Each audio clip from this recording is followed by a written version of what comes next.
Salut à toi, c'est Chris et bienvenue dans cette nouvelle vidéo. Donc dans cette vidéo, je vais traiter de la différence entre l'analyse technique et l'analyse fondamentale. Donc encore une fois, il y a deux écoles, ceux qui sont pour l'analyse fondamentale et ceux qui sont pour l'analyse technique. Donc je vais traiter de ça dans cette vidéo. Avant ça, je vais t'inviter à mettre un gros pouce à la vidéo et surtout à t'abonner, puisque plus d'abonnés égale plus de vidéos de meilleure qualité. Télécharge aussi mon ebook qui est dans la description qui traite de la méthode des vagues d'Elliott. Tu en apprendras beaucoup plus sur les vagues d'impulsion et de correction. Donc télécharge-le, c'est cadeau, c'est pour toi. Donc c'est parti, la différence entre l'analyse technique et l'analyse fondamentale. Il faut savoir que l'analyse fondamentale, très généralement, c'est ceux qui adorent effectuer toutes sortes de calculs, du type tout ce qui est calcul de ratios financiers, les ratios comptables et tout ça. Donc ils vont essayer de calculer les PER, les taux de rendement des différentes actions, le bénéfice net par action, la croissance du chiffre d'affaires, la dette, la trésorerie, si elle est positive ou pas, l'évolution et la prévision des bénéfices à venir. Et donc eux ils vont se baser sur du fondamental. Donc ils vont essayer de voir intrinsèquement ce que vaut l'entreprise, ce que vaut la société qu'ils souhaitent acheter et voir par rapport à leur cours si c'est surévalué ou sous-évalué. Si c'est sous-évalué, effectivement, donc pour eux c'est une bonne chose de rentrer sur ce type de valeur pour du long terme, et au contraire, si c'est surévalué, ils vont rester à l'écart de ce type de valeur. En ce qui concerne l'analyste technique, lui, va prendre le graphique et se baser uniquement sur l'évolution des prix.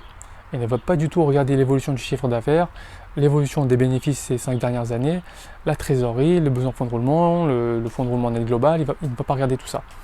Il ne va pas regarder tout ça, il va regarder juste l'évolution des prix. Et donc, à partir de ça, il va faire son analyse et va pouvoir émettre un avis qui soit positif ou négatif. Donc, si c'est positif, il va aller dans le sens de l'achat. Si c'est négatif, plutôt dans le sens de la vente. Donc, je ne dirais pas qu'il y a une méthode qui est meilleure que l'autre. C'est juste que ça répond à des objectifs différents. L'analyse fondamentale permet de savoir pourquoi il faut acheter une société, alors que l'analyse technique permet de savoir quand il faut l'acheter. Donc pour moi, c'est clair et net. C'est pas contradictoire. Pour moi, c'est complémentaire. Donc l'analyste technique, lui, il va pouvoir intervenir sur du très court terme, du moyen terme et du long terme, puisqu'il y a différents time frames, donc différentes unités de temps, et à partir de ça, il va pouvoir prendre des décisions. L'analyste fondamental, lui, il va juger de la qualité d'une société, mais en termes de timing, ça va être nul. Voilà. Donc en termes de timing, il ne pourra pas te dire « Ah oui, c'est bien d'acheter à ce moment-là, c'est bien de vendre à ce moment-là ». Non.